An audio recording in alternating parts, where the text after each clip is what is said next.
Mulai 1 Mei 2022, Kantor Pusat Bala Keselamatan Internasional di Inggris mengundang para prajurit di seluruh dunia untuk membaca Dipanggil Menjadi Seorang Prajurit secara bersama-sama.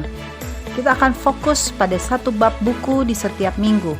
Kita berharap untuk saling berbagi cerita tentang transformasi dan mendengar bagaimana Tuhan bekerja dalam kehidupan kita semua.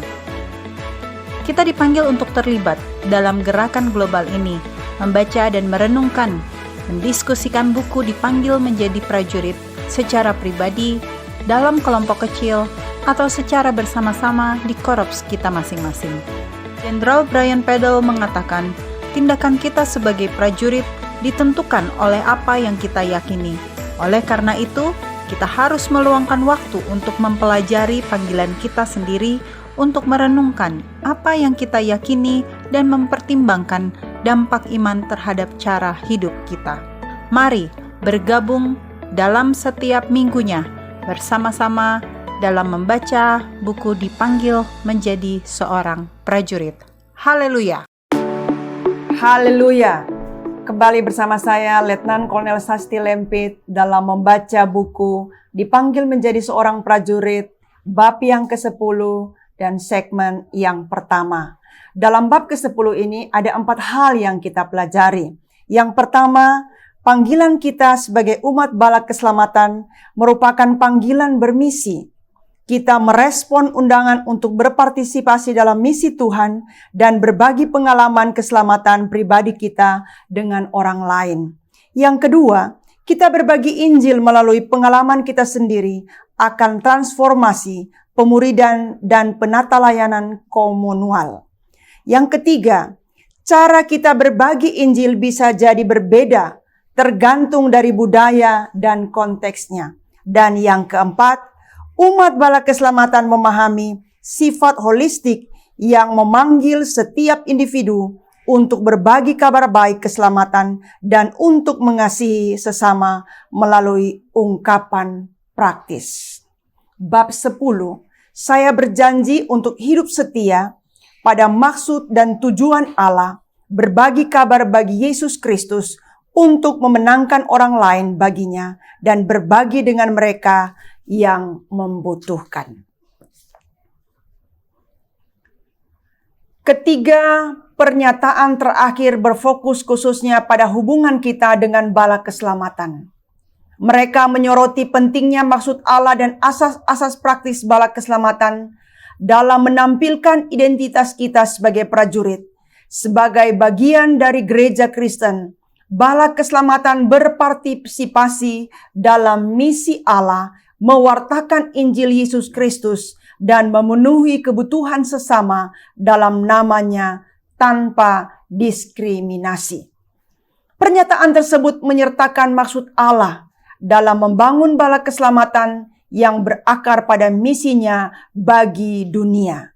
Bala keselamatan terlibat dalam misi sebab Allah terlibat dalam misi. Bala keselamatan merupakan denominasi Kristen yang berbeda dalam misi, tetap bagi mereka yang belum bertobat. Melalui kehidupan, kematian, dan kebangkitan Yesus Kristus, Allah menjangkau kita dalam kasih yang mendamaikan, menawarkan sebuah relasi di mana kita bisa bertumbuh dan berkembang. Sebagai prajurit bala keselamatan, kita menjadi bagian dari komunitas orang percaya, yang mana kita bisa mengalami persekutuan, penyembuhan, memelihara perjalanan pemuridan kita, dan dilengkapi bagi misi dan pelayanan. Kehidupan kita diperkaya, pengalaman spiritual kita semakin dalam, dan pengalaman kita akan komunitas Kristen diperluas ketika kita mengambil bagian kita di tengah umat Allah. Kita berkumpul di dalam komunitas supaya kita bisa diutus dalam misi. Panggilan kita sebagai umat bala keselamatan merupakan panggilan bermisi. Tujuan kita adalah berbagi dengan orang lain karya transformasi yang kita alami.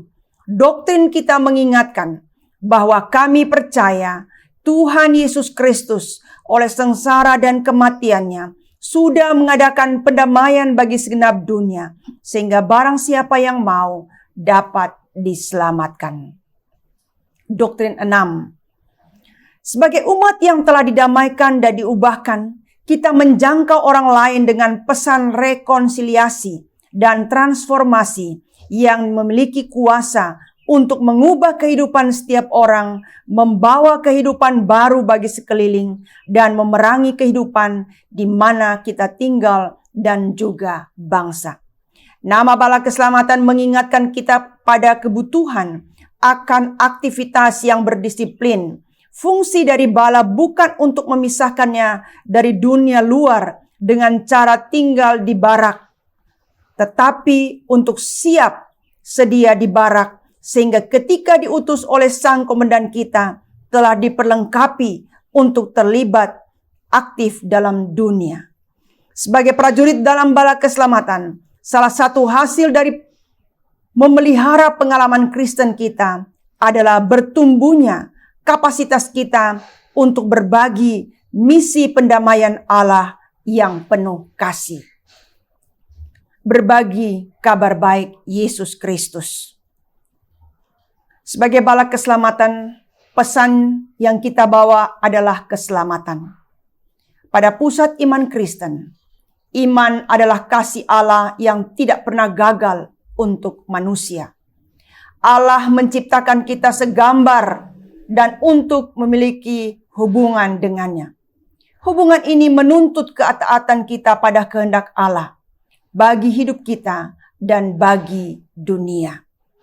Alkitab berkisah tentang manusia diciptakan segambar dengan Allah untuk hidup dalam harmoni satu dengan yang lain dan dengan ciptaan yang lain. Alkitab juga berbicara tentang ketidaktaatan. Manusia memilih untuk memberontak dan berusaha untuk hidup tanpa pengaruh kasih Allah. Allah tidak menyerah pada manusia dan berulang kali menawarkan pendamaian dan rekonsiliasi. Perjanjian Lama berkata, Allah pada akhirnya datang dan menyelamatkan. Yesaya 35 ayat 3-4, Yeremia 33 ayat 14-16, supaya manusia dipulihkan batinnya. Yeremia 31 ayat 31 sampai ayatnya yang ke-34. Perjanjian Baru menulis bagaimana Yesus menggenapi nubuatan-nubuatan tersebut.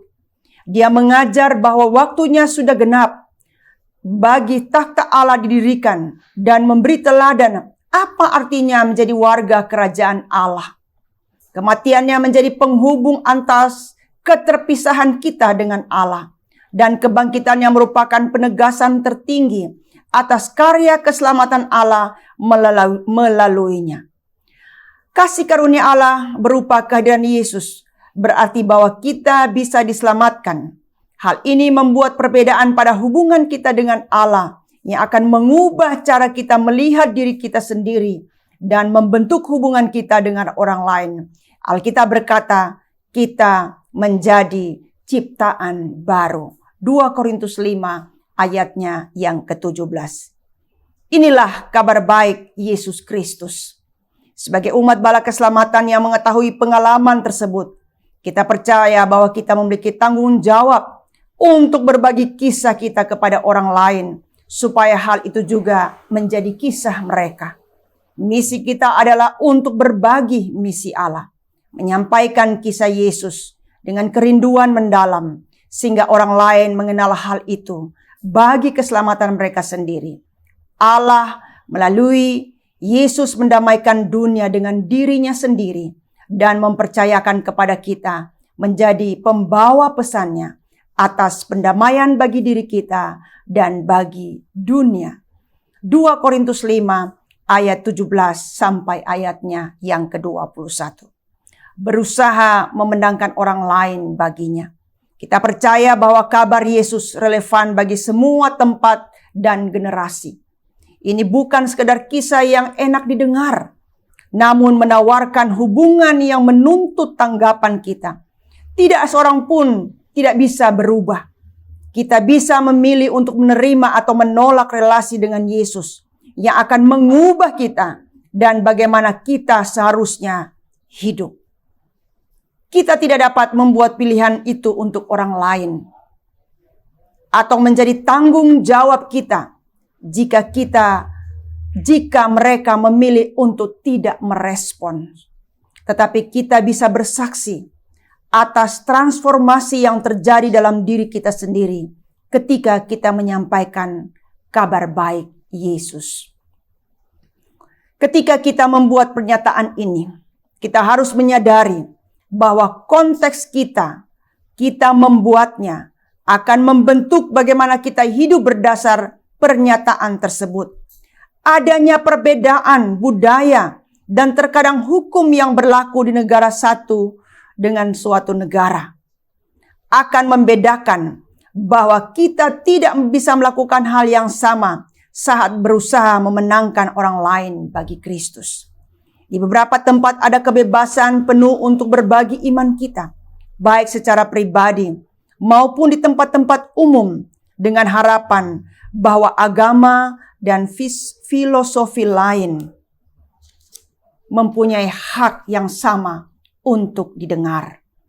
Di negara-negara seperti ini ada kemungkinan untuk menyampaikan kabar baik Yesus.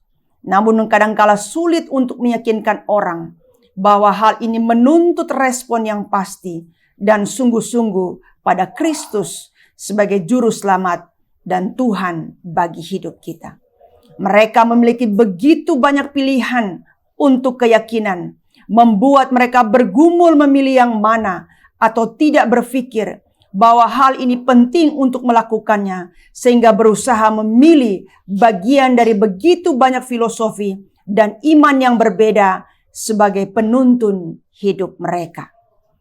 Di negara lain bisa jadi ada larangan-larangan dan peraturan yang artinya tidak memungkinkan untuk secara terbuka berbagi iman atau mengajak orang lain menjadi seorang Kristen. Di negara seperti ini, umat Bala Keselamatan bersaksi melalui kehidupan mereka. Ketika kita menampilkan perjanjian prajurit kita dalam keluarga, persahabatan dan di tempat kerja, reaksi dan tindakan kita akan menunjukkan siapa kita dalam Kristus. Hidup kita akan menarik dan berarti bisa mendorong orang lain untuk bertanya, apa yang memotivasi kita untuk hidup seperti itu? Kisah tentang Yesus Kristus adalah kabar baik. Menyimpannya bagi kita sendiri jelas tidak masuk akal.